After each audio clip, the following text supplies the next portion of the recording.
네, 먼저 시장과 시장경제를 한번 살펴보도록 하겠습니다. 흔히 시장이라고 하는 것은 시장 거래가 이루어지는 물리적 또는 사이버 공간을 말합니다. 즉 시장 거래가 이루어지는 곳이라는 것이죠. 그럼 시장 거래란 무엇인가? 당사자 간에 자유롭게 자발적인 교환을 하는 것이 기본적인 시장 거래입니다. 자발적 교환을 구성하는 것은 크게 두 가지가 있겠죠. 하나는 거래 조건에 동의할 수 있어야 된다는 것이고, 또 이런 조건이 마음에 들지 않으면 거래 자체를 거부할 수 있다는 것입니다. 거래 조건에 동의하는 것과 거래 자체를 거부할 수 있을 때 이런 거래를 시장 거래라고 합니다. 누가 강요에 의해서 어쩔 수 없이 좋든 싫든 거래를 하게 되거나 거래를 안 할 수 있는 방법이 없을 때 이것은 시장 거래가 아닌 것이죠. 그런 의미에서 시장 거래는 자발적 교환인데 이 거래 조건 중에서 가장 중요한 것이 바로 가격이 되겠습니다. 사고자 하는 사람과 팔고자 하는 사람들 사이에서의 거래 조건이라고 할 때 가장 중요한 것이 바로 가격이 되겠죠. 이 가격이라는 것은 결국 교환 비율의 의미가 되겠습니다. 조금 더 자세히 그 부분은 살펴보겠습니다. 자, 시장 경제 체제 또는 시장 경제라고 하는 것은 무엇인가? 시장이라는 거래가 시장 거래가 제도화되고 법적인 보호를 받을 수 있는 그러한 체제를 시장 경제 체제라고 하는 것입니다. 그럼 시장 경제 체제 외에 또 다른 경제 체제가 어떤 것들이 있는가? 여기에 대해서 한번 살펴봄으로 인해서 시장 경제 체제와 시장에 대해서 우리가 반면교사식으로 더 이해를 할 수가 있을 것 같습니다. 말씀드린 것처럼 시장 경제는 거래 조건, 자발적 교환을 통한 거래가 이루어지는 곳이라고 했는데 이때 자발적 교환의 조건에서 중요한 것이 가격입니다. 그래서 흔히 가격을 통한 자원의 배분이 이루어지는 체계다 이렇게 말합니다.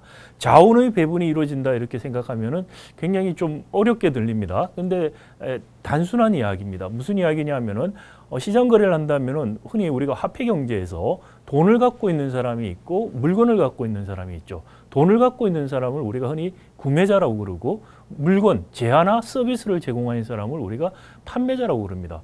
구매자와 판매자가 교환을 하는 것이죠. 화폐를 주고 물건을 삽니다. 이것은 이제 교환인데 화폐에 대한 물건, 교환 대상의 가치를 우리가 가격이라고 부르는 것이죠.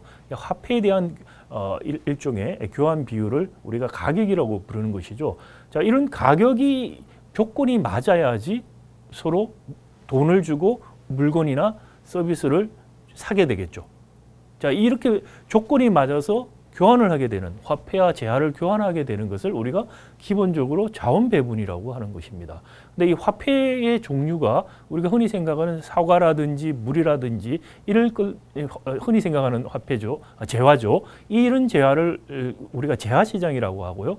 교환의 대상이 되는 재화라고 하는 것이 노동력일 수가 있습니다. 이럴 때 이제 노동시장이 되겠습니다. 또 금융증권 같은 것들이 될 때는 이게 자본시장, 금융시장이 되겠죠. 그래서 시장을 크게 우리가 재화시장, 노동시장, 금융시장 이렇게 나누는 것입니다. 즉 재화의 성격에 대해서 우리가 세 가지 종류의 시장으로 나누는 것이죠. 이런 세 가지 시장을 통해서 자발적 교환을 통해서 얼마나 많은 노동을 공급하고 얼마나 많은 자본재를 공급하고 얼마나 많은 소비재를 또 공급하고 소비하는가, 이게 바로 자원의 배분이라고 하는 것입니다. 자, 시장을 통한 자원의 배분은 바로 이런 자발적 교환을 통해서 그 거래 조건인 가격이 서로에게 맞을 때 교환이 이루어짐으로써 자원의 재배분, 배분과 재배분이 이루어진다는 의미가 되겠습니다. 자, 그러면 이런 시장 경제가 흔히 효율적이다라고 이야기를 합니다. 시장 경제가 효율적이라고 말하는 의미가 무엇일까요? 우리가 비시장 경제 체제를 통한 자원 배분이 왜 비효율적인가를 생각해 보면 시장 경제가 왜 효율적인가를 쉽게 이해할 수가 있습니다. 비시장적 자원 배분 제도의 대표적인 예가 바로 계획 경제가 되겠습니다. 아시다시피 레닌이 공산혁명을 성공을 했습니다. 공산혁명을 성공한 레닌은 이 소비에트 체제가 어떠한 방식으로 자원을 배분해야 될 것이냐, 즉 사람들이 먹고 사는 문제, 일하는 문제를 어떻게 해결할 것인가 라고 고민을 했었죠. 그때 이제 레닌이 이야기한 것이 아주 유명한 말이 있습니다. 능력에 따라 일하고 필요에 따라 소비하는 자원 배분을 하겠다는 것입니다. 능력에 따라 일하고 필요에 따라서 소비하는 가장 이상적인 형태라고 할 수 있겠죠. 이런 이상적인 형태의 자원 배분을 소비에트 시스템을 통해서 만들겠다는 것이 레닌의 계획경제의 아이디어였습니다. 근데 이 레닌의 능력에 따라 일하고 필요에 따라 소비한다는 아이디어가 사실 레닌의 독창적 아이디어는 아닙니다. 이 아이디어는 이미 유토피아적 사회주의 관념을 가지고 있었던 유럽의 많은 사상가들에 의해서 주장되었고 공유되었던 것입니다. 우리가 잘 아는 교육학자 루소 같은 경우도 이런 능력에 따라 일하고 필요에 따라 소비하는 유토피아를 꿈꿨던 것이죠. 자, 그런데 능력에 따라 일하고 필요에 따라 소비하는 이런 체제를 만들려고 했는데 당 중앙이 그렇죠? 당 중앙이 개별 사람들에게 묻는 것이죠. 당신의 능력이 어느 정도입니까? 당신의 필요가 어느 정도입니까? 그래서 필요하다는 만큼 물품을 주고 능력이 된다는 만큼 일을 하라고 시켰습니다. 어떤 일이 벌어졌을까요? 사람들이 어떻게 반응했을까요?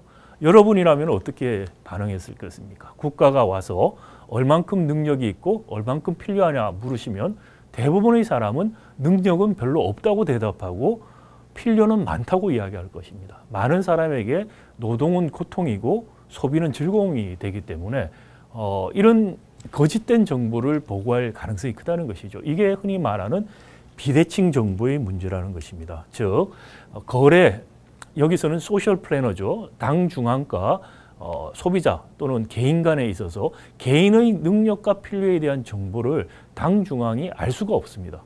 개인은 이기적이라는 것이죠. 이기적이라는 의미가 자기의 즐거움은 높이고 자기의 고통은 줄이고자 하는 것이 이기적인 행위라는 것입니다. 여기서 이런 개인들은 이기적 행위라는 개인들은 자기의 능력은 적게 보고하고 필요는 과다하게 보고함으로 해서 노동의 고통은 줄이고 소비의 즐거움은 늘리려는 요인이 생기는 것이죠.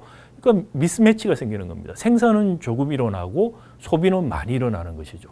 자, 그러니까 학습 효과가 생긴 거죠. 당 중앙에서 사람들이 능력은 조금 이야기하고 필요는 부풀린다라는 것을 알게 되는 것이죠. 그래서 그러면 애누리를 해서 아예 우리가 받아들이자 이렇게 나온 것이죠.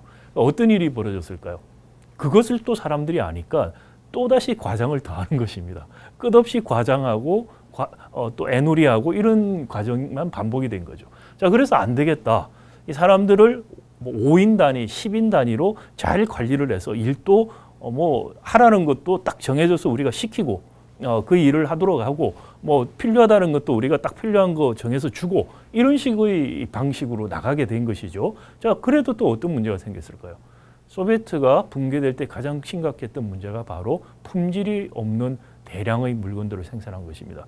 시간을 맞춰서라고 하면 열심히 일을 할 유인이 없는 것이죠. 이게 바로 이른바 이기적 개인, 비대칭 정보 문제에 의해서 소비에트의 아이디어는 아주 이상적이었습니다마는 그 소비에트의 중앙 집권적 계획 경제가 작동이 되지 않았다는 것이죠. 즉 가장 능력 있는 사람이 가장 많이 일한 것도 아니고 가장 필요한 사람이 가장 많이 소비한 것도 아닌 그런 상태였다.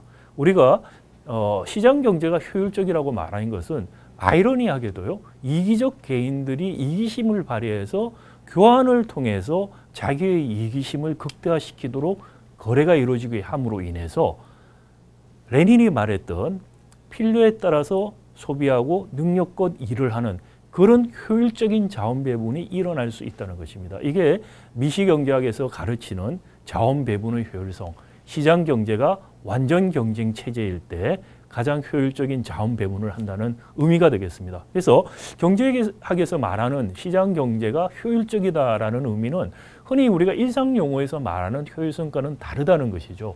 일상적으로 효율적이라고 말하는 것은 투입 대비 산출의 비율이 극대화되는 것을 효율적이라고 합니다. 그것을 경제학에서는 기술적 효율성 또는 생산적 효율성이라는 용어를 쓰고요.